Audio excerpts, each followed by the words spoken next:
Pentecoste, gente, é outra festa lá de Levítico 23.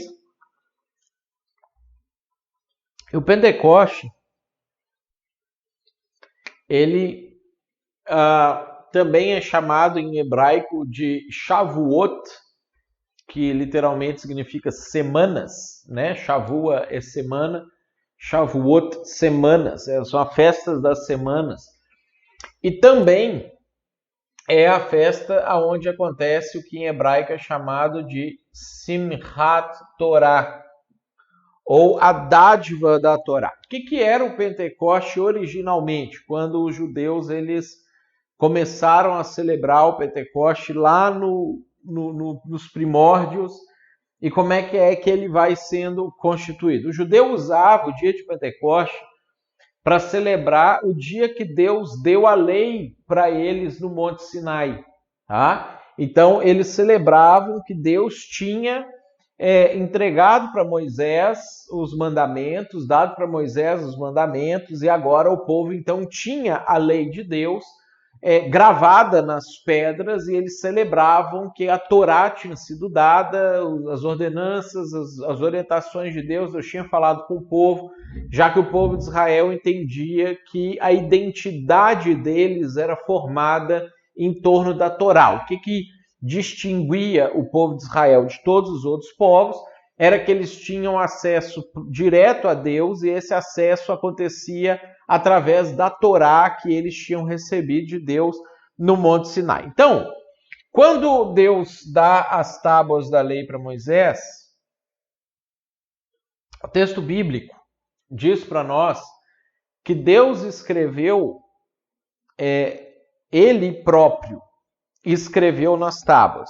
A gente vê lá que Moisés quebrou as primeiras tábuas, depois Deus fala para Moisés, você vai ter que fazer outras tábuas, você quebrou as primeiras, você não devia ter quebrado, então eu não vou te fazer outras tábuas, você faz tábuas novas, traz elas aqui no monte, e aí eu vou escrever de novo os mandamentos para você nas tábuas. Moisés foi lá, fez outras 2 tábuas, levou, e Deus escreveu os 10 mandamentos de novo ali nas tábuas para Moisés poder guardar essas tábuas dentro da Arca da Aliança. O que acontece? Como que então isso aqui vai desenvolver e as coisas vão acontecer?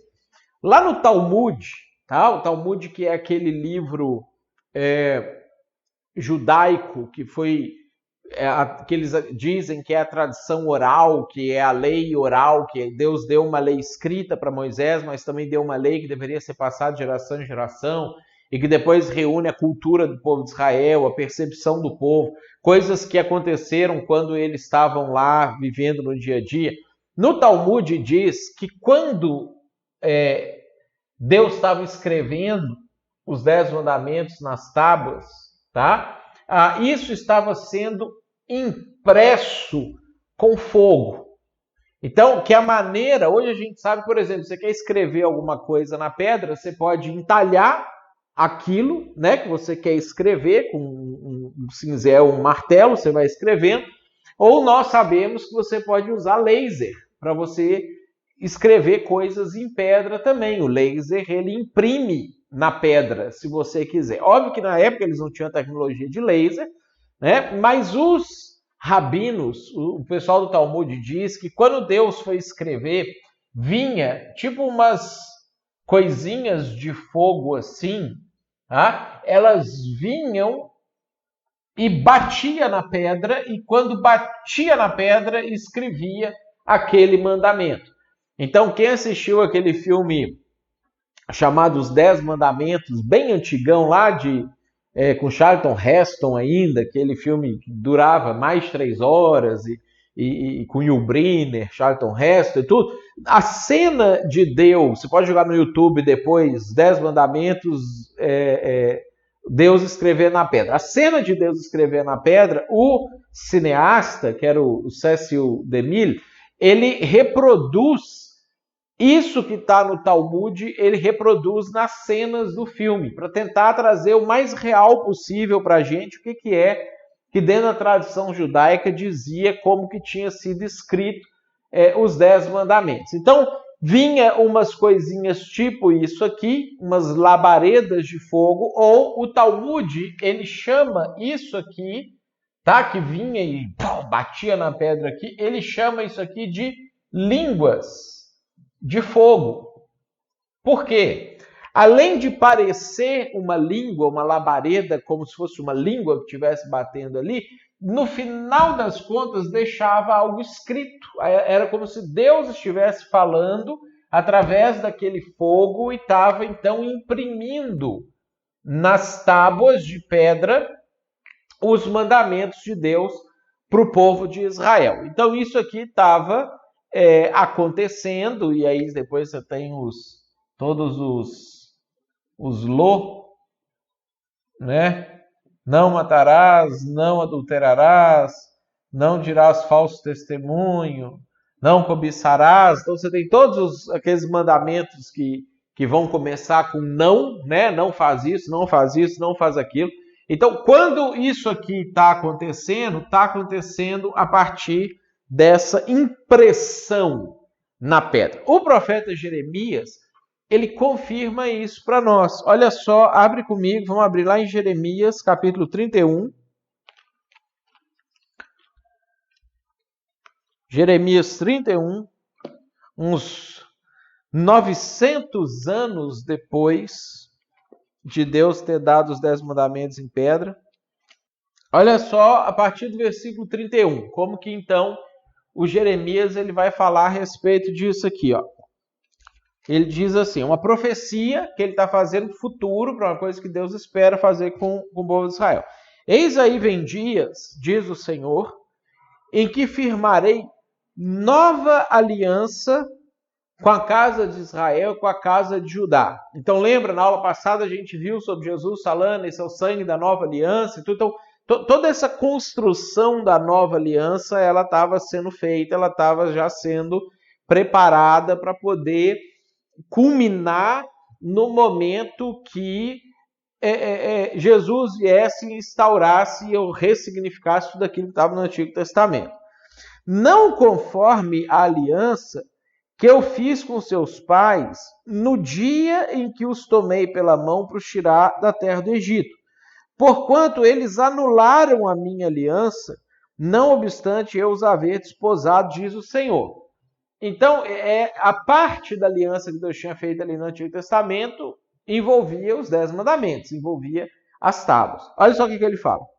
Porque essa é a aliança que firmarei com a casa de Israel depois daqueles dias, diz o Senhor. Na mente lhes imprimirei as minhas leis e também no coração lhes escreverei. Eu serei o seu Deus e eles serão o meu povo. Então, olha só o que Deus está falando. Ele está fazendo uma alusão a isso que tinha acontecido aqui no Monte Sinai, na primeira aliança, quando Deus tinha inscrito, tinha imprimido. E olha a expressão que ele usa, impressão. Não é uma expressão comum para aquela época. A gente tem que lembrar que não existia impressora naquela época. A maneira deles imprimirem coisas de vez em quando era através de queimar peles. Eles pegavam ali peles de animais, pegavam uma marca que eles queriam deixar ali definitivamente, punha fogo naquilo ali e depois prensava aquilo na pele. Era o jeito que eles sabiam fazer impressão. E, obviamente, eles não tinham tecnologia na época para imprimir na pedra. Então, isso ter sido impresso na pedra já mostrava que era uma ação sobrenatural de Deus, coisa que a gente foi inventar, sei lá, 40 anos atrás. Deus, ele fala que ao invés disso aqui ficar impresso na pedra, ia ser impresso na mente e no coração, quando viesse a nova aliança, tá? Aí, vamos abrir lá em Atos capítulo 2. Atos capítulo 2. Olha só o versículo 1. Para a gente entender, então, como é que isso aqui vai configurar definitivamente. Olha só, Atos capítulo 2, a partir do versículo 1. Ao cumprir-se o dia de Pentecostes, estavam todos reunidos no mesmo lugar. Então, o que eles estavam comemorando nesse dia aqui? Eles estavam celebrando a festa do Pentecostes em Jerusalém, que era a festa de quando Deus tinha dado a Torá, que Deus tinha impresso os mandamentos na pedra. Confiando, dentro do que Jeremias falou, que um dia Deus ia imprimir a lei dele na mente e no coração das pessoas. Tá? Então era isso que eles aguardavam. Celebravam uma coisa, confiando nas promessas de Deus para outra coisa. Então, ao cumprir-se o dia de Pentecostes, estavam todos reunidos no mesmo lugar. De repente veio do céu um som como de um vento impetuoso e encheu toda a casa onde estavam sentados, e apareceram distribuídas entre eles línguas como de fogo, e pousou uma sobre cada um deles. Todos ficaram cheios do Espírito Santo e passaram a falar em outras línguas, segundo o Espírito lhes concedia que falassem. Olha só o que aconteceu aqui nesse momento. Esse símbolo que eles tinham na mente deles, dentro que os rabinos contavam que tinha vindo esse tipo de coisa, batido na pedra e escrito os 10 mandamentos, eles têm uma visão de que agora isso aqui está vindo sobre eles. Então, que eles estavam ali orando, falando com Deus e celebrando a dádiva da Torá. E nesse dia, então, Deus resolve cumprir a profecia de Jeremias 31. O que está acontecendo com eles ali, principalmente no dia de Pentecostes, é que o Espírito Santo é esse que está imprimindo na mente dos discípulos e no coração dos discípulos a lei de Deus, a vontade de Deus. E aí, a partir disso, eles conseguem passar a desenvolver o ministério deles de como Jesus gostaria que eles tivessem, desde o início, desenvolvido e trabalhado. Olha só como é que Paulo vai entender essa ideia. Abre lá em Efésios.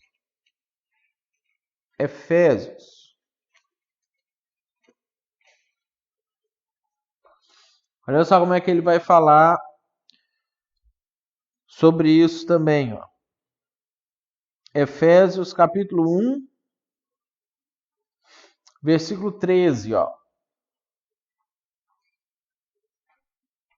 Ele fala assim, em quem também vós, depois que ouvistes a palavra da verdade, o evangelho da vossa salvação, tendo nele também crido, fostes selados com o Santo Espírito da promessa, o qual é o penhor da nossa herança até o resgate da sua propriedade e louvor da sua glória. Como é que funcionava o selo naquela época? Era a mesma situação.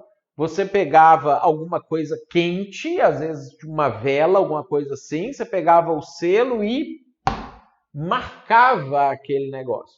Ou você podia selar também igual marca gado hoje, você pegava um ferro quente e marcava um sinal no lugar. Então, essa linguagem que eles vão usar em Atos e que o Paulo vai utilizar aqui em Efésios também, tudo isso está ligado com a profecia de Jeremias 31, que está ligado com o primeiro dia de Pentecostes, que foi quando eles receberam as tábuas da lei lá naquele momento. Aqui Deus está dando a lei impressa na pedra, mas viria o dia que ele faria isso imprimindo na mente e no coração dos discípulos, que é o que então se cumpre no dia de Pentecostes. A principal coisa que vai acontecer ali é esse continuar do desenvolvimento da nova aliança, que já tinha tido um novo símbolo na Páscoa através do sangue de Jesus, que ele fala, esse sangue é o sangue da nova aliança, e que agora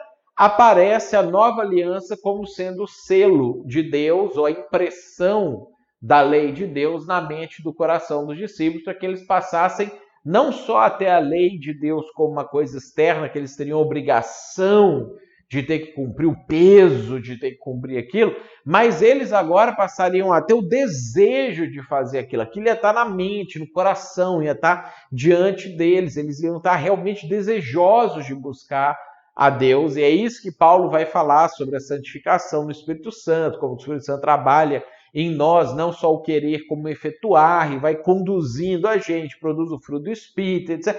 Todas as coisas vão se desenvolvendo a partir desse conceito aqui. Está tudo interligado, não é um evento que aconteceu do nada, um evento surpreendente, vamos dizer aqui, mas ele está interligado com toda essa cadeia de situações aqui. Deu para entender o Pentecoste, gente? O que ele simboliza lá no Levítico e como que ele vai se desenvolver na Bíblia?